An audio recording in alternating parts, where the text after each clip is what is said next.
So in today's lecture, we will learn about what is economics and the economic problem. After that, we'll go into the details of economy and learn the central problems of an economy. तो जो पहली चीज हमें यहाँ पर screen पर दिख रही होगी आपको, it is the meaning of economics. The economics word was derived from two Greek words, oiko and nomo.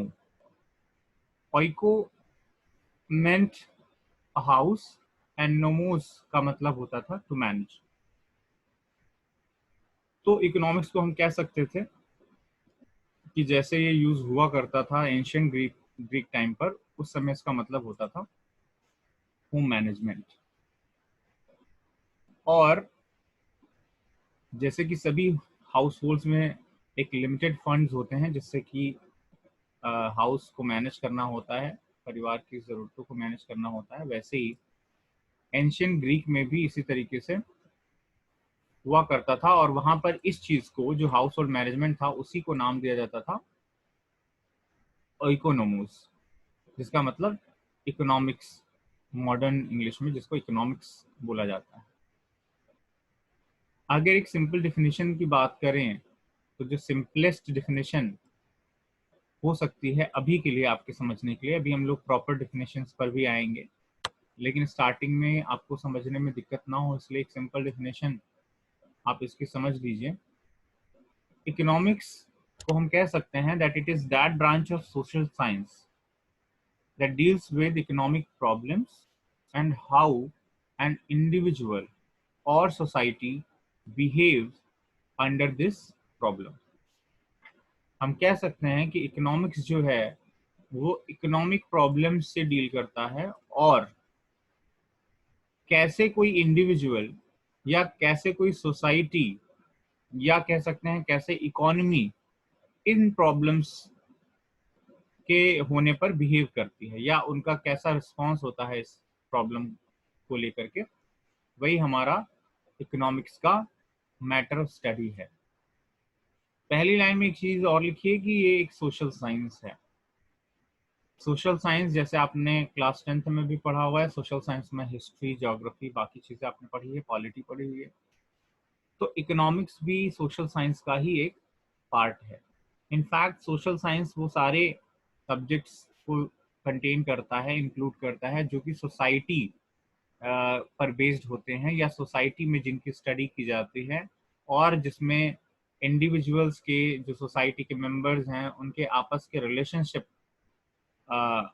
होते हैं।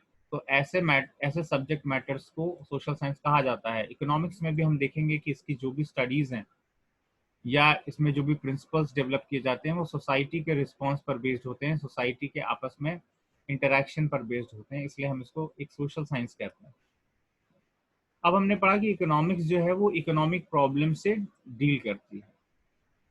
तो ये जो इकोनॉमिक प्रॉब्लम होता है बेसिकली ये 3 रीजंस से डिराइव होता है। ये जो इकोनॉमिक प्रॉब्लम हम देख रहे हैं, ये इकोनॉमिक प्रॉब्लम हमारा, इसके 3 रीजंस हैं, जैसे कि स्क्रीन पे आप देख पा रहे होंगे। इसके 3 रीजंस हैं। पहला रीजन है वी हैव अनलिमिटेड वांट्स। इसका मतलब ये कि हमारे पास हमारी जो वांट्स हैं, हम जो चाहते हैं या जो हमारी डिजायर्स हैं कह सकते हैं, वो अनलिमिटेड हैं। अनलिमिटेड होने का मीन्स कि वो अनएंडिंग भी कह सकते हैं, अनएंडिंग है। अनलिमिटेड मीन्स कि हम बहुत सी चीज़ें चाहते हैं, हमारी डिजायर्स बहुत सी होती हैं, लेकिन उनमें से सारी चीज़ें जो है वो हम अटेन नहीं कर पाते, एक्वायर नहीं कर पाते, हासिल नहीं कर पाते हैं। ये हमारी पहली प्रॉब्लम है जिसको कि हम कह सकते हैं कि इकोनॉमिक प्रॉब्लम का एक रीजन है। पहला रीजन क्या है कि हमारी जो वांट्स हैं दे आर अनलिमिटेड। और सेकेंड जो रीजन लिखा हुआ है वो ये कि इन वांट्स को पूरा करने के लिए हमारे पास जो रिसोर्सेज होते हैं वो रिसोर्सेज हमेशा ही स्केर्स होते हैं। स्केर्स होने का मतलब कि हमारे वांट्स के कंपैरिजन में ये रिसोर्सेज हमेशा कम होते हैं। अगर मान लीजिए कि आपको आपकी अगर वांट्स पूछ ली जाए कि आज के समय पर आप क्या क्या चीज़ें चाहते हैं, आपकी क्या क्या डिज़ायर हैं, वांट्स हैं, तो इसमें आप बहुत सी चीज़ें बता सकते हैं कि आपको कोई हो सकता है मोबाइल फ़ोन चाहिए हो सकता है आप कहें कि हमें एक लैपटॉप भी चाहिए, आप कहें कि हमें एक बाइक भी चाहिए, और भी बहुत सी चीज़ें। आप कोई अच्छा हाउस चाह सकते हैं। मतलब ये इंडिविजुअल्स की जनरली बहुत बहुत तरह की वांट्स होती हैं, लेकिन इनको पूरा करने के लिए जो आपके पास रिसोर्सेज हैं, बेसिकली एज अ कंज्यूमर अगर आप देखें तो रिसोर्सेज का मतलब आपकी जो इनकम है ना। रिसोर्स कंज्यूमर क्या करेगा, कंज्यूमर कैसे इन वांट्स को पूरा करता है, अपनी इनकम के थ्रू पूरा करता है। तो जो आपकी इनकम है जिससे कि आप वांट्स को पूरा करते हैं, वो इनकम हमेशा इस वांट के कंपैरिजन में क्या होंगी, कम होंगी। अगर आप देखें तो वांट के कंपैरिजन में हमेशा ही आपकी जो रिसोर्स होंगे या कहें कि जो इनकम होगा वो हमेशा आपका कम होगा। तो इसको ऐसे लिख सकते हैं that your resources are always less than your wants.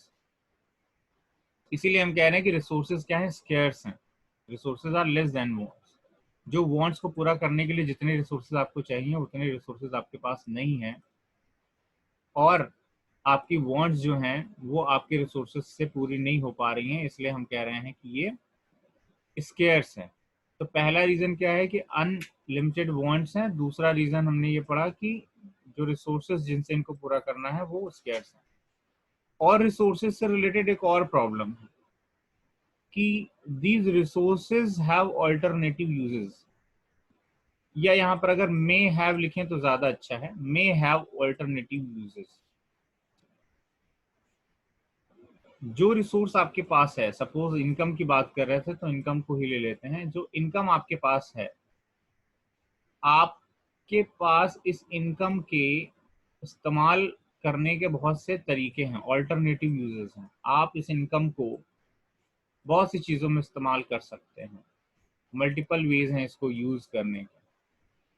लेकिन आप उन सब में यूज़ नहीं कर सकते जो आप चाहते हैं, यानी कि जो वांट्स हैं आपकी, आप उन सब पे इसको खर्च नहीं कर सकते क्योंकि ये स्केर्स हैं। फिर भी आप चाहें तो मल्टीपल यूजेस इसके कर सकते हैं। इस इनकम से आप 2-4 विशेज अपनी पूरी कर सकते हैं, सारी विशेज तो नहीं पूरी कर सकते। जैसे हो सकता है कि आपकी इनकम अगर 50,000 हो पर मंथ, तो आप इस पैसे में एक मोबाइल खरीद पाएंगे या कुछ नई ड्रेसेस खरीद पाएं, ऐसा हो सकता है। लेकिन सारी विशेज आप पूरी कर लें वो पॉसिबल नहीं है। तो ये तीन जो चीज़ें हम देख रहे हैं, इन्हीं तीनों चीज़ों की वजह से हमें क्या करना होता है, हमें करनी होती है चॉइस। हमारे पास एक प्रॉब्लम आती है चॉइस। हमारे पास इनकम जो है लिमिटेड थी, हमारी वांट्स जो हैं वो अनलिमिटेड हैं, और इस इनकम को हम मल्टीपल चीज़ों में इस्तेमाल कर सकते हैं, अल्टरनेटिव यूजेस इसके हो सकते हैं। लेकिन हम इन सारी विशेष को पूरा नहीं कर पा रहे हैं, तो हम इनमें से क्या करेंगे, एक दो विशेष को सेलेक्ट करेंगे या चूज करना पड़ेगा, हमें चॉइस करना पड़ेगा कि हम ये वाली विश पहली पूरी करेंगे, ये वाली विश पूरी करेंगे। कोई एक दो विशेष हम इसमें से सिलेक्ट करेंगे, और जो एसेंशियल हमारे एक्सपेंसेस हैं, एसेंशियल जो हमारे खर्चे होते हैं, जो लाइवलीहुड के लिए ज़रूरी हैं, लिविंग के लिए ज़रूरी हैं, वो खर्चे हम करते हैं इसमें से। तो ये जो चॉइस मेकिंग की प्रॉब्लम है, इसी को इकोनॉमिक्स में इकोनॉमिक प्रॉब्लम कहा जाता है। जैसे कि यहाँ पर देख रहे हैं आप, स्क्रीन पर लिखा हुआ है कि इन तीनों की वजह से ही हमें क्या करना पड़ता है, चॉइसेस करनी पड़ती हैं। It forces us to make choice. इससे हमें मजबूर होकर के चॉइसेस करनी पड़ती हैं, हमें चूज करना पड़ता है, क्योंकि हम सारे वांट्स को पूरा नहीं कर पा रहे हैं, रिसोर्सेज लिमिटेड हैं। जैसे कुछ एग्जांपल्स दिए हुए हैं, आपको इससे नोट्स भी प्रिपेयर करनी है, तो ये एग्जांपल्स आप उसमें भी लिखेंगे। एग्जांपल दिया हुआ है, X is a consumer and he has some amount of money. X एक कंज्यूमर है और उसके पास कुछ अमाउंट ऑफ मनी है जिससे कि वो कुछ चीजें खरीदना चाहता है, पर he wants to purchase a set of things, but वो सारी उन चीजों को नहीं खरीद सकता जो कि उसकी डिजायर है, बल्कि उसमें से वो कुछ चीजें परचेज कर पाएगा क्योंकि उसके पास लिमिटेड अमाउंट ऑफ मनी है, या ये कहें कि लिमिटेड रिसोर्सेज अवेलेबल है। इसी तरीके से एक दूसरा एग्जांपल अगर प्रोड्यूसर का लें, यहाँ पर तो कंज्यूमर की बात हो गई। अगर हम प्रोड्यूसर पे जाएं तो देखेंगे कि वाई एक फार्मर है, यहाँ पर इसका प्लॉट बना हुआ है नीचे। वाई एक फार्मर है जिसके पास एक सर्टेन पीस ऑफ लैंड है, certain amount of peace of land है। अब इस पीस ऑफ लैंड पे वो क्रॉप्स ग्रो करना चाहता है। अब हो सकता है कि वो बहुत सी तरह की क्रॉप्स को ग्रो करना चाहे। यहाँ हो सकता है वो राइस ग्रो करना चाहे, वीट ग्रो करना चाहे, पल्सेस ग्रो करना चाहे, शुगर केन ग्रो करना चाहे, एटसेट्रा एटसेट्रा, कई चीज़ें वो ग्रो करना चाह सकता है। वो चाहता है कि हमारे पास ढेर सारा एग्रीकल्चरल प्रोड्यूस हो जिसको कि हम बेच करके ज़्यादा से ज़्यादा प्रॉफिट अर्न कर पाएँ। वो यहाँ पर क्या चाहता है कि हम ऐसी चीज़ें इसमें प्रोड्यूस करें जिससे कि हमें ज़्यादा से ज़्यादा प्रॉफिट मिल जाए, और इस प्रॉफिट को अर्न करने के लिए उस अब उसके पास क्या है, लिमिटेड पीस ऑफ लैंड है, अनलिमिटेड तो है नहीं, तो उसको इन क्रॉप्स में से कुछ एक क्रॉप्स, सारी क्रॉप्स वो नहीं यहाँ पर शो कर सकता है, तो उसको यहाँ पर क्या करना पड़ेगा, चॉइस करनी पड़ेगी। he has to make choice that according to him which crops of these are best, उसके हिसाब से इनमें से कौन सी बेस्ट क्रॉप्स हैं जो कि उसके कंडीशंस के हिसाब से, जिन मार्केट्स में वो बेचता है, जिस जगह पर वो रहता है, वहां पर ये बेस्ट ग्रो करेंगे और उसको ज्यादा प्रॉफिट मिलेगा। तो यहाँ पर भी हम देख रहे हैं कि एक प्रोड्यूसर को भी ये प्रॉब्लम फेस करनी पड़ती है कि उसके पास भी जो रिसोर्स है वो लिमिटेड है, और वो उसमें हालांकि चाहता है कि हम ज़्यादा से ज़्यादा प्रॉफिट अर्न कर पाए, लेकिन वो बहुत ज़्यादा, या ये कहें कि जितनी चीज़ें वो प्रोड्यूस करना चाहता है उस रिसोर्स पर, उतने चीज़ें प्रोड्यूस नहीं कर पाएगा। उसमें से उसको कुछ चीज़ें चूज करनी पड़ेंगी। तो प्रॉब्लम ऑफ चॉइस एक प्रोड्यूसर के लिए भी है, एक कंज्यूमर के लिए भी है। रीज़न सेम है, रीज़न वही है, तीनों रीज़न की इसकी वांट्स अनलिमिटेड हैं, लेकिन जो रिसोर्स है वो लिमिटेड है, और इस रिसोर्स के अल्टरनेटिव यूजेस हैं। अल्टरनेटिव यूजेस यहाँ पर कैसे हैं कि इसी पीस ऑफ लैंड को वो राइस ग्रो करने के लिए यूज कर सकता है, वीट भी ग्रो कर सकता है, पल्सेस चाहे तो ग्रो कर सकता है, शुगर केन ग्रो कर सकता है, लेकिन सारी चीजें एक साथ ग्रो नहीं कर सकता। इसमें उसको कुछ चॉइसेस करनी पड़ेंगी, एक या दो चीजें वो इस पे ग्रो कर पाएगा। ठीक है, तो ये प्रॉब्लम ऑफ चॉइस है। इसी प्रॉब्लम ऑफ चॉइस को हम क्या कहते हैं, इकोनॉमिक्स के टर्म में इसको हम कहते हैं economic problem. This problem of choice is itself known as the economic problem. तो अगर हम कहें कि इकोनॉमिक प्रॉब्लम क्या है, तो आप सिंपल टर्म्स में बोल सकते हैं कि economic problem is the problem of choice. Now इस प्रॉब्लम को लेकर के हमने पढ़ा कि इंडिविजुअल्स कैसे बिहेव करते हैं, उसको हम इकोनॉमिक्स में स्टडी करते हैं। इकोनॉमिक्स का जो स्टडी पॉइंट है वो ये है कि भाई ये इकोनॉमिक प्रॉब्लम्स तो हैं, सबके लिए हैं, कंज्यूमर के लिए, प्रोड्यूसर के लिए हैं, हर इंडिविजुअल के लिए है, हर सोसाइटी के लिए है। तो कोई इंडिविजुअल या कोई सोसाइटी इन इकोनॉमिक प्रॉब्लम्स को कैसे हैंडल करती है, या इस पर कैसे बिहेव करती है, कैसे रिएक्ट करती है, वही हमारा स्टडी पॉइंट होता है इकोनॉमिक्स का। उसके बाद हम देखते हैं एक और एग्जाम्पल इसमें जैसे दिया हुआ है कि मान लीजिए हम एक एग्जाम्पल ले लेते हैं किसी स्टूडेंट का जो 10+2 पास करता है या 12th पास करता है, सपोज उसके पास अब 12th के बाद बहुत ढेर सारे ऑप्शंस हैं।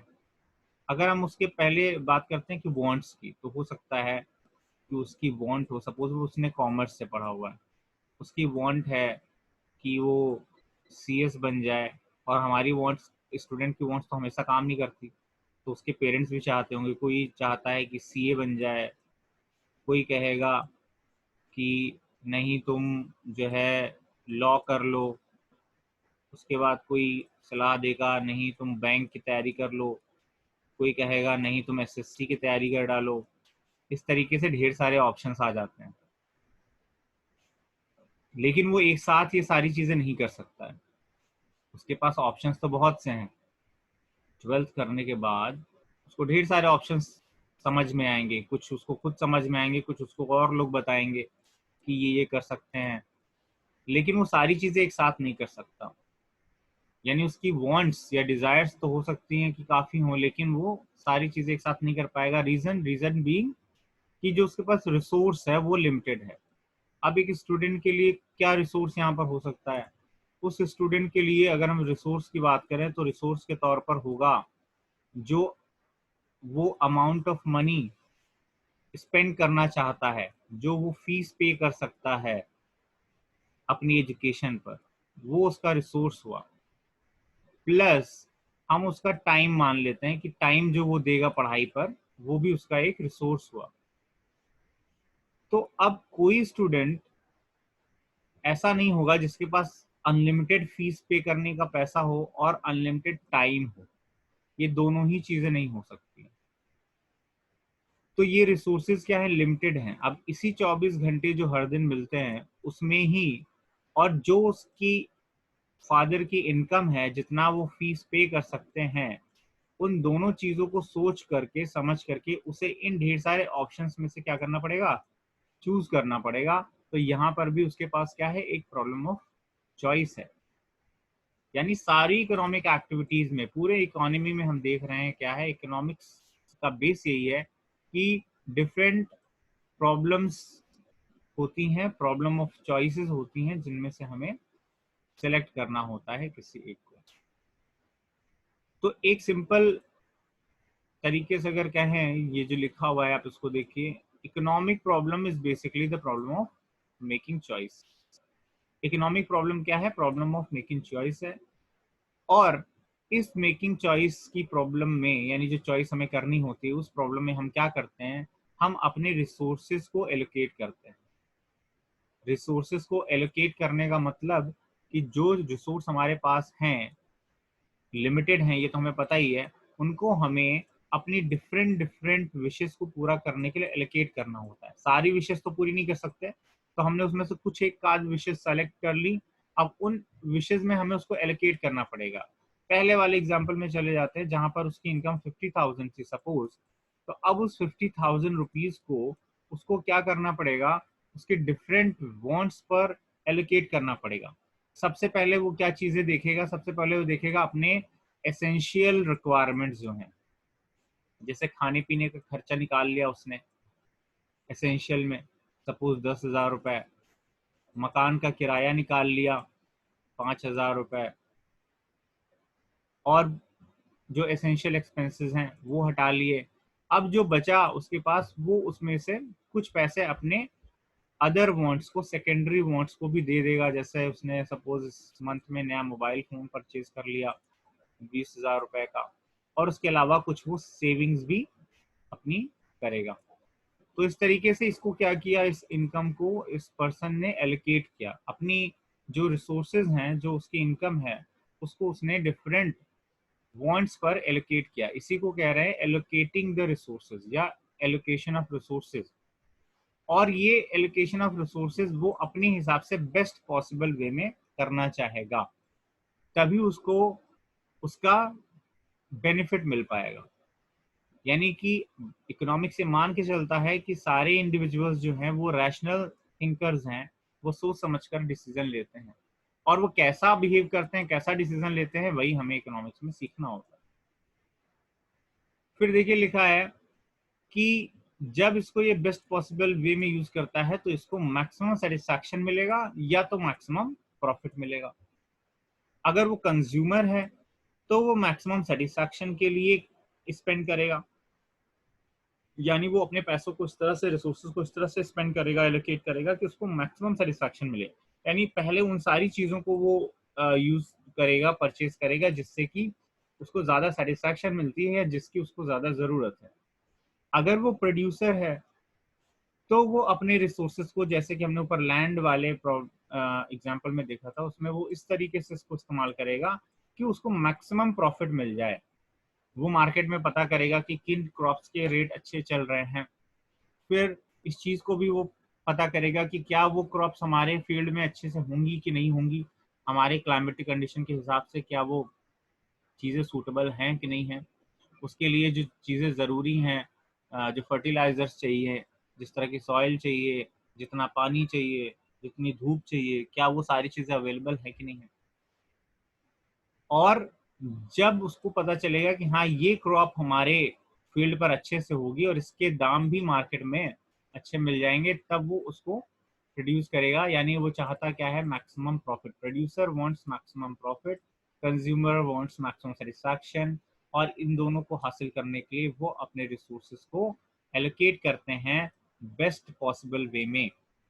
और इसके लिए उनको क्या करना होता है, चॉइस करना होता है। इसी चॉइस की प्रॉब्लम को ही हम इकोनॉमिक प्रॉब्लम कहते हैं।